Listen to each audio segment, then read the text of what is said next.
Breaking news की race से हटकर खबरें कुछ अच्छी भी हैं, खबरें जो बढ़ाएंगी हौसला और विश्वास और लाएंगी आपके चेहरों पर मुस्कान। नमस्कार, मैं हूं Nikhil Singh. Good news India के इस खास शो में आप सभी का स्वागत है। नमस्कार, मैं हूं शहला निगार। गुड न्यूज इंडिया यानी कि अच्छी खबरों का शो। तो अगले आधे घंटे के इस कार्यक्रम में हम आपको दिखाएंगे देश के विभिन्न हिस्सों से आई ऐसी खबरें जो आपको खुश होने का मौका तो देंगी ही, साथ ही आप में एक नई ऊर्जा और नई स्फूर्ति का संचार भी करेंगी। जी हाँ, तो शुरू करते हैं गुड न्यूज इंडिया। और गुड न्यूज इंडिया की शुरुआत करेंगे सिक्किम की एक खबर से। सिक्किम में ट्रैफिक व्यवस्था जो है वो वाकई काबिले तारीफ है। शायद ट्रैफिक जाम में आप यहाँ फंसी होंगी, लेकिन सिक्किम में जो लोग हैं वो यातायात का अनुशासन जो है वो इस कदर फॉलो करते हैं कि वाकई जो पूरी व्यवस्था है वो काबिले तारीफ है। बिल्कुल निखिल, सही तरीके से पार्क किए वाहन, सड़क पर कतार में चलती है गाड़ियां और यातायात के नियमों का पूरी तरह से पालन करते ये वाहन चालक। अगर आप सिक्किम की राजधानी गंगटोक जाएंगे तो कुछ ऐसे ही नज़ारे आपको देखने को मिलेंगे। सही तरीके से पार्क किए वाहन, सड़क पर कतार में चलती गाड़ियां, यातायात के नियमों का पूरी तरह पालन करते वाहन चालक। जी हाँ, ये भारत के सुदूर उत्तर पूर्व में बसे रमणीक राज्य सिक्किम की राजधानी गंगटोक के दृश्य हैं। कुल 48,000 वाहनों वाले इस राज्य में भी सड़कें ढलान और चढ़ाई वाली और संकरी हैं और पीक आवर्स में यहाँ भी दफ्तर या काम पर जाने वाले लोगों को ट्रैफिक जाम का सामना करना पड़ता है। लेकिन सिक्किम जैसे पहाड़ी राज्य में ना तो सड़कों का चौड़ा होना संभव है और इसके चलते ना ही ट्रैफिक जाम से बचना। ऐसे में जनता ने खुद ही ट्रैफिक जैम को कम करने का रास्ता निकाला है और वो है सड़कों पर वाहन ना पार्क करके।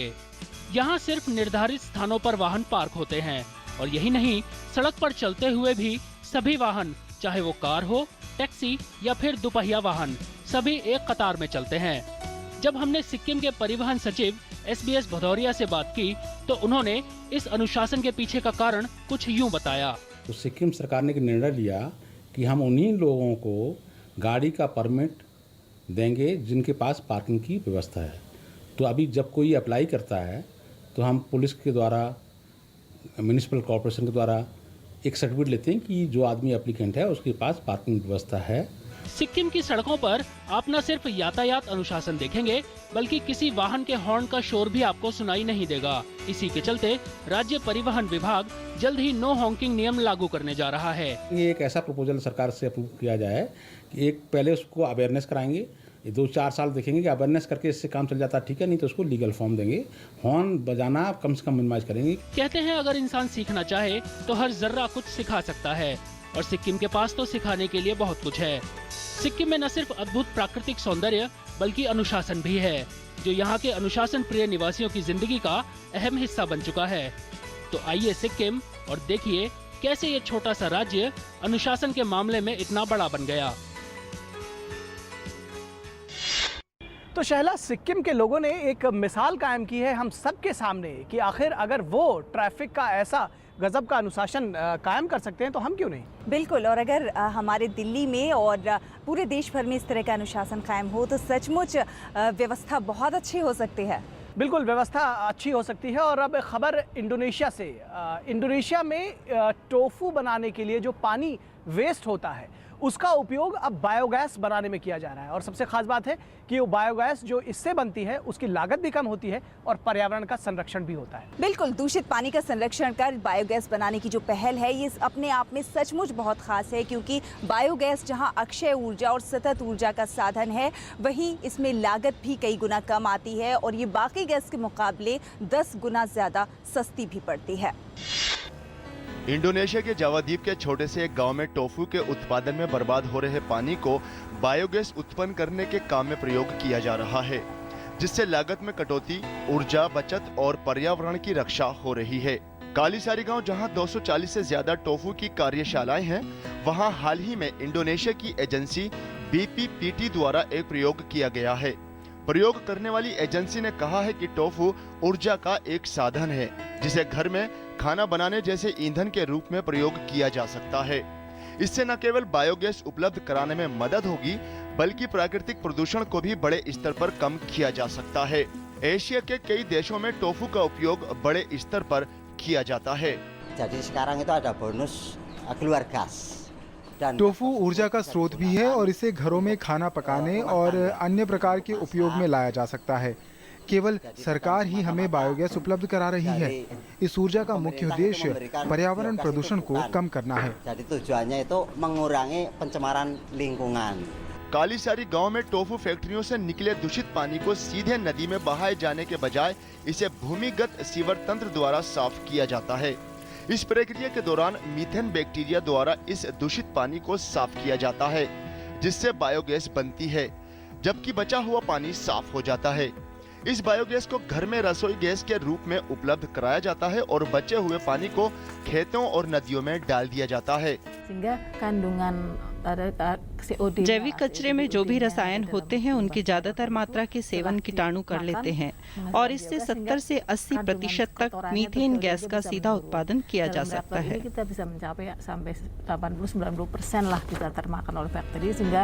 बीपीपीटी द्वारा ये परियोजना इंडोनेशिया के 7 अन्य शहरों में भी चलाई जा रही है।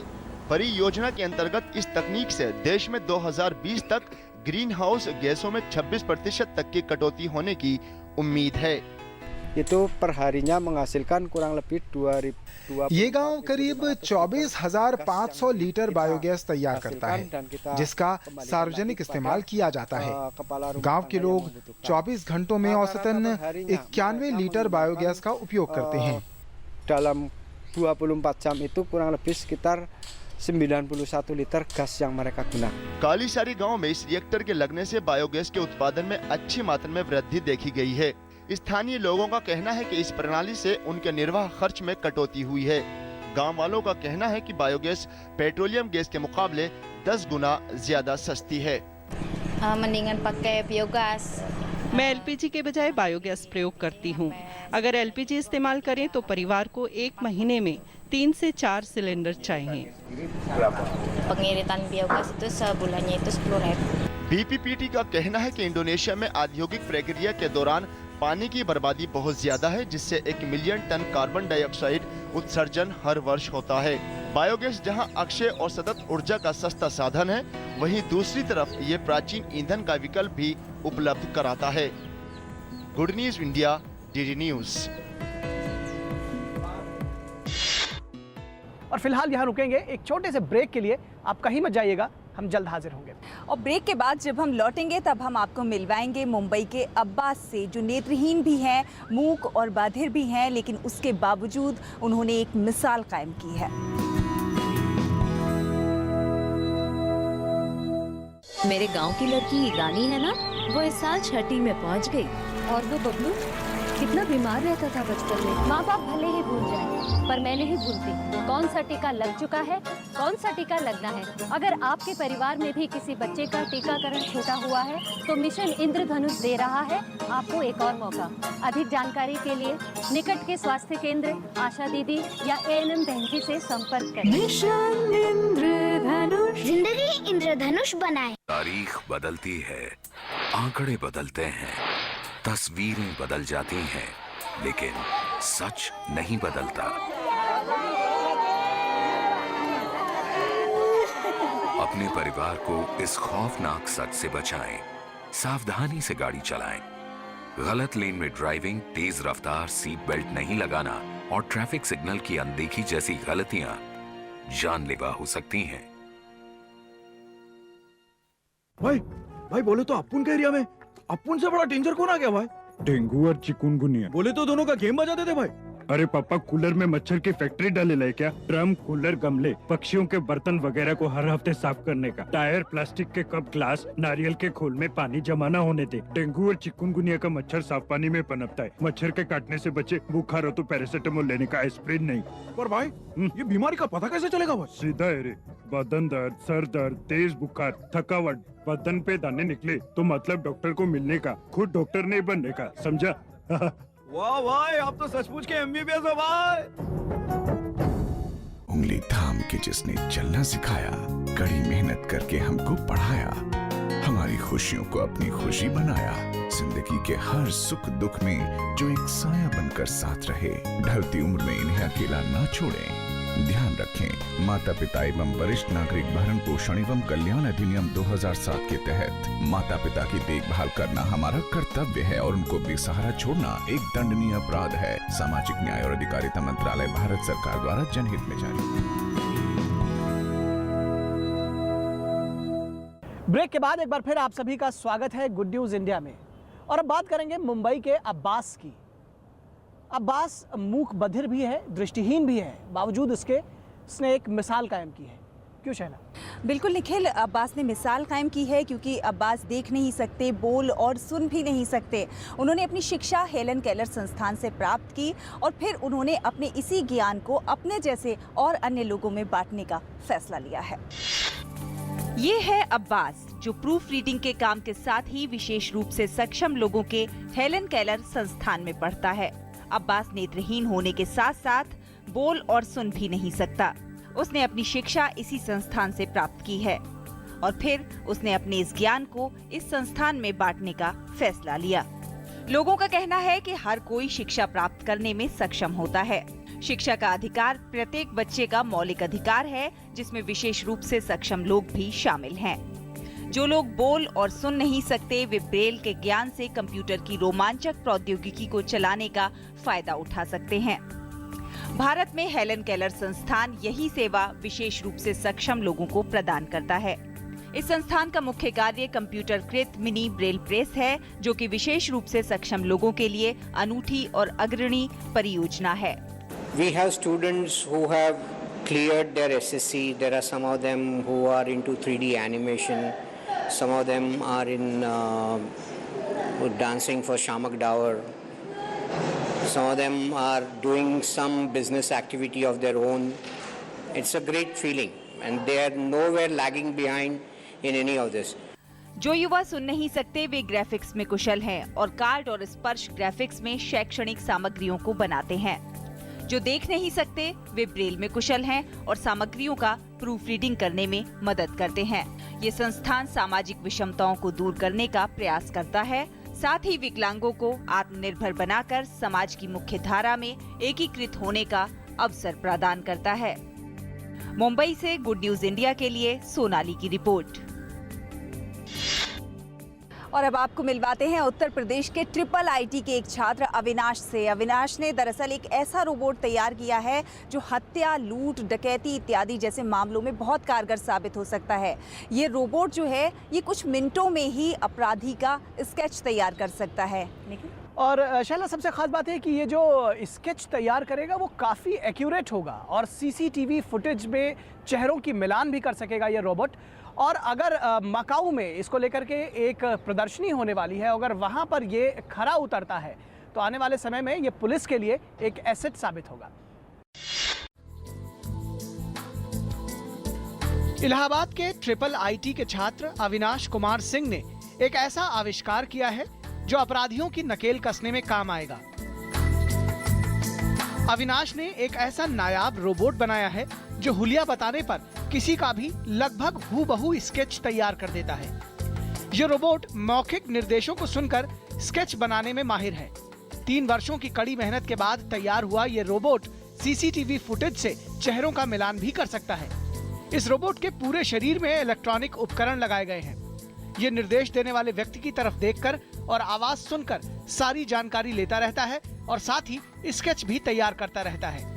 खास बात यह है कि महज चंद मिनटों में ही निर्देशों के आधार पर ये रोबोट स्केच तैयार करता है।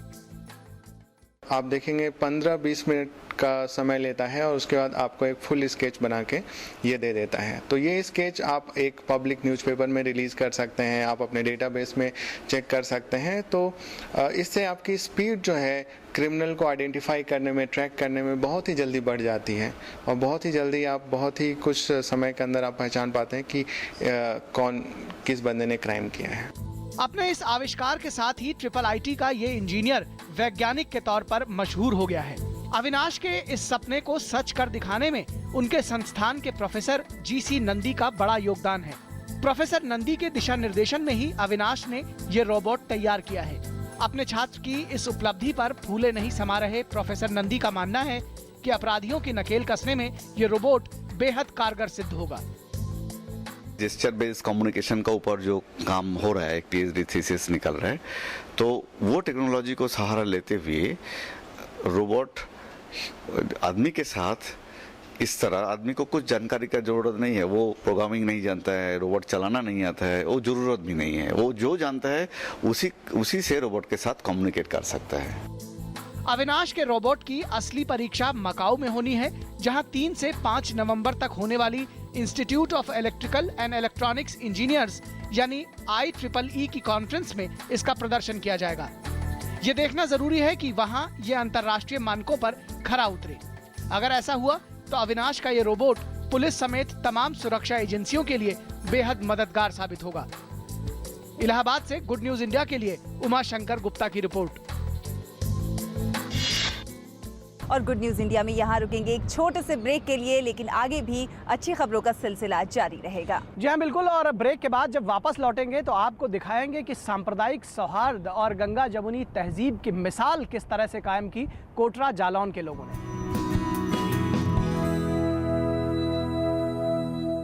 बच्चों, जवाब ठीक से देना और सफाई के 10 नंबर होंगे। चौंकिए मत, डेंगू और चिकुनगुनिया से बचने के लिए ये जरूरी है। आसपास पानी जमा ना होने दें। ड्रम, कूलर, गमले को हर सप्ताह साफ करें। प्लास्टिक के कप व नारियल की खोल जैसी चीजों को इधर उधर न फेंकें, क्योंकि डेंगू और चिकुनगुनिया का मच्छर साफ पानी में पनपता है। मच्छरों के काटने से बचें। बुखार में पैरासिटामोल लें, एस्पिरिन हरगिज न लें। इस बार तो बच्चों ने हमें ही पास कर दिया। और सफाई के नंबर 100 में से 100। हाँ। उंगली थाम के जिसने चलना सिखाया, कड़ी मेहनत करके हमको पढ़ाया, हमारी खुशियों को अपनी खुशी बनाया, जिंदगी के हर सुख दुख में जो एक साया बनकर साथ रहे, ढलती उम्र में इन्हें अकेला ना छोड़ें। ध्यान रखें, माता पिता एवं वरिष्ठ नागरिक भरण पोषण एवं कल्याण अधिनियम 2007 के तहत माता पिता की देखभाल करना हमारा कर्तव्य है और उनको बेसहारा छोड़ना एक दंडनीय अपराध है। सामाजिक न्याय और अधिकारिता मंत्रालय, भारत सरकार द्वारा जनहित में जारी। मुझे मिला, मुझे मिला, मुझे भी मिला, और मुझे भी। दलबीर को मिला, करीम को मिला, मंजली को मिला और रुस्तम को भी मिला। और ऐसे हजारों जरूरतमंद अल्पसंख्यक समुदाय के लोगों को मिल रहा है NMDFC की कर्ज स्कीम के तहत लोन। अल्पसंख्यक कार्य मंत्रालय की इस योजना में छोटे कारोबारियों के लिए है टर्म लोन यानी मियादी कर्ज, जिसमें 10 लाख तक की मदद का प्रावधान है। NGO से जुड़ी अल्पसंख्यक महिलाओं के लिए है माइक्रो फाइनेंस स्कीम यानी लघु वित्त योजना, जिसमें है 50,000 तक का कर्ज। इसके अलावा माइनॉरिटी कम्युनिटी के स्टूडेंट्स के लिए है एजुकेशन लोन स्कीम, जिसमें है प्रोफेशनल और टेक्निकल एजुकेशन के लिए बहुत ही कम ब्याज दरों पर लोन। तो आप भी NMDFC की कर्ज स्कीम से लाभ उठाएं, इस योजना से जुड़ें और आत्मनिर्भर बन जाएं। अधिक जानकारी के लिए लॉगिन करें www.minorityAffairs.gov.in पर। आप हमारे हेल्पलाइन टोल फ्री नंबर 1800112001 पर भी कॉल कर सकते हैं। सबका साथ, सबका विकास।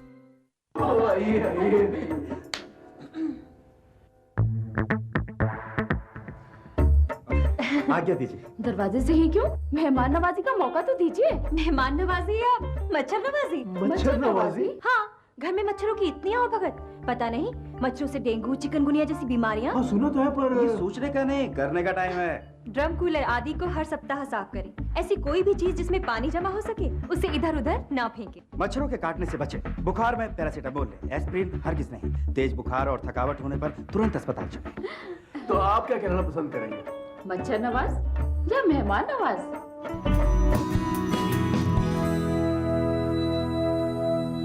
ब्रेक के बाद एक बार फिर से गुड न्यूज इंडिया में आप सभी का स्वागत है। शहादत का पर्व मुहर्रम सामाजिक सद्भावना के साथ साथ कुर्बानी की भी याद दिलाता है, और ऐसी ही कुछ सांप्रदायिक सद्भावना की हमें मिसाल देखने को मिली उत्तर प्रदेश के कोटरा जालौन में, जहां पर मुहर्रम के अवसर पर हिंदू भाइयों ने ताजिए बनाए तो पानी की सबीलें भी लगाईं। जी हाँ बिल्कुल, सांप्रदायिक सौहार्द और गंगा जमुनी तहजीब की मिसाल कायम की कोटरा जालौन के लोगों ने, और न सिर्फ इतना किया बल्कि मुस्लिम भाइयों के ताजिए बनाने में मदद की और चांदी और अभ्रक भी उन्हें मुफ्त में दिया। इस्लामिक कैलेंडर की शुरुआत और हजरत इमाम हुसैन की शहादत की याद में मुहर्रम मनाया जाता है। मुहर्रम के मौके पर ताजियों के निर्माण पर भी विशेष जोर दिया जाता है। उत्तर प्रदेश के जालौन जिले के कोटरा गांव में चांदी के ताजियों के नाम से प्रसिद्ध 60 से 70 फीट ऊंचे ताजिए बनाए जाते हैं। इन ताजियों में चांदी और अभ्रक पर उकेरी गई ऐतिहासिक महत्व की नक्काशी देखने लायक होती है। ताजियों के निर्माण की सदियों से चली आ रही इस परंपरा को सामाजिक सौहार्द और समरसता का रंग दिया सुन्नी समुदाय के मशहूर कारीगर गुलाब खान ने। आज उनका परिवार इस काम को निःशुल्क सेवा करते हुए आगे बढ़ा रहा है। इसके मुख्य उस्ताद, पहले उस्ताद हमारे ज़माने से पहले उस्ताद रहे हैं जो जुम्मन बड़े भैया गुलाब खान मास्टर थे। उनसे ही हम लोगों ने सारे हुनर सीखे हैं और इसको अबरक और चांदी की नक्काशी से इसको तैयार किया गया है। ताजिया बनाने के लिए 10 से 15 दिन का समय लगता है, जिसके लिए कारीगर दिन रात कड़ी मेहनत करते हैं। बेहतरीन कारीगरी और आकर्षक नक्काशी से युक्त ताजियों को सजावटी आकार देने के लिए 25 से 40 किलोग्राम तक चांदी का उपयोग किया जाता है। खूबसूरती बिखेरते रंगीन रोशनियों से चमकते ताजिए को उठाने के लिए 150 से भी अधिक लोग लगते हैं, जिसे हिंदू मुस्लिम समुदाय के लोग मिलकर करते हैं। हिंदू भाइयों का इतना सहयोग है कि वो लोग हम लोग से ज्यादा काम और बढ़ चढ़ के हिस्सा लेते हैं इसमें। ताजियों को देखने के लिए देश भर से लोग यहाँ आते हैं और मातमी धुनों के साथ जुलूस में भाग लेते हैं, जिसकी पूरी व्यवस्था और खर्च का जिम्मा स्थानीय लोग खुद उठाते हैं। इतनी मेहनत और इतनी लागत लगाने के बाद हम लोग अपना फंक्शन अपने स्तर से मनाते हैं, अपनी मेहनत करते हैं। ताजियों के निर्माण के जरिए सांप्रदायिक सौहार्द और समरसता के साथ अमन चैन का पैगाम देने वाली इस अनूठी परंपरा को आगे बढ़ाने वाले उस्ताद कारीगर गुलाब खान तो आज इस दुनिया में नहीं रहे, लेकिन उनके पुरखों के बाद ताजिए बनाने की उनके द्वारा आगे बढ़ाई गई ये परंपरा उनके ही परिवार के जरिए आज भी सादगी और अकीदत के साथ अनवरत जारी है। कहते हैं अगर इंसान में जज्बा हो तो उम्र को भी मात दी जा सकती है, और कुछ इसी तरह से उम्र को मात दी है फेलिमिना रोटुंडो ने, जो 100 वर्ष की हो चुकी हैं, लेकिन उसके बाद भी उनमें काम करने का जज्बा ऐसा है कि वो आज भी ड्राई क्लीनिंग का काम करती हैं और फिट दिखती हैं। फेलिमिना रोटुंडो कुछ महीनों में 100 वर्ष की होने वाली हैं, लेकिन उनकी योजना फिर भी सप्ताह के 6 दिन 11 घंटे काम जारी रखने की है, जैसा कि वो आज तक करती आई हैं। वो न्यूयॉर्क में एक कॉलेज में कपड़े धोने की दुकान में पिछले 40 वर्षों से कपड़े धोने और ड्राई क्लीनिंग का काम करती आ रही हैं। सब लोग सोचते हैं कि मुझे मेरे काम के बदले मिलने वाले 25 सेंट से मैं अमीर हो गई हूँ। मैं बहुत समय से इस काम को करती आ रही हूँ। फेलिमिना रोटुंडो का जन्म 1915 में हुआ था। वे अपनी आजीविका के लिए पिछले 85 वर्षों से काम कर रही हैं। अपने पुराने दिनों को याद करते हुए वे कहती हैं कि मेरे बड़े होने के दौरान हताशा का माहौल था, स्थिति बहुत खराब थी और आपको काम करने के लिए 15 वर्ष की उम्र में ही जाना पड़ता था। इसका मतलब ये था कि आप बहुत जल्दी बड़े हो रहे हैं। अपने शुरुआती दिनों के लिए फेलिमिना अपनी कार्यक्षमता को अधिक महत्व देती थी। वे बताती हैं कि सुबह जल्दी उठकर काम पर जाया करती थी। उन्होंने अपने दोस्तों को बाहर जाकर काम करने का सुझाव दिया। फेलिमिना मानती हैं, अगर आपका स्वास्थ्य ठीक है तो आप 75 साल की उम्र तक काम कर सकते हैं। अपने बारे में वे कहती हैं कि वे ये नहीं जानती कि वे कब तक काम करती रहेंगी। Good news India, DD news. तो गुड न्यूज़ इंडिया के आज के इस कार्यक्रम में बस इतना ही, लेकिन आप सभी दर्शकों को हमारा ये कार्यक्रम कैसा लग रहा है आप हमें लिखिएगा ज़रूर। वैसे तो आपकी ढेरों प्रतिक्रियाएं हमें प्राप्त हो रही हैं और बहुत अच्छा भी लग रहा है, लेकिन आगे भी आपकी ऐसी ही प्रतिक्रियाओं का हमें इंतजार रहेगा। हमारा ईमेल आईडी है ddgoodnewsindia@gmail.com। जी हाँ दर्शकों, प्रतिक्रियाओं के अलावा अगर कुछ अच्छी पॉजिटिव खबरें भी आपके पास रहती हैं, ऐसी खबरें जो उत्साह जगाती हैं, जो हौसला बढ़ाती हैं, तो वो भी आप हमें भेज सकते हैं। और इसके अलावा कुछ पॉजिटिव वीडियोस अगर हों तो वो भी आप हमें भेज सकते हैं। हम उनका आकलन करेंगे और अगर वो हमारे मानकों पर खरी उतरती हैं तो हम उसे अपने कार्यक्रम में ज़रूर जगह देंगे। तो हमारे इस खास कार्यक्रम गुड न्यूज़ इंडिया में आज के अंक में बस इतना ही। हमारी पूरी टीम को दीजिए इजाज़त। नमस्कार।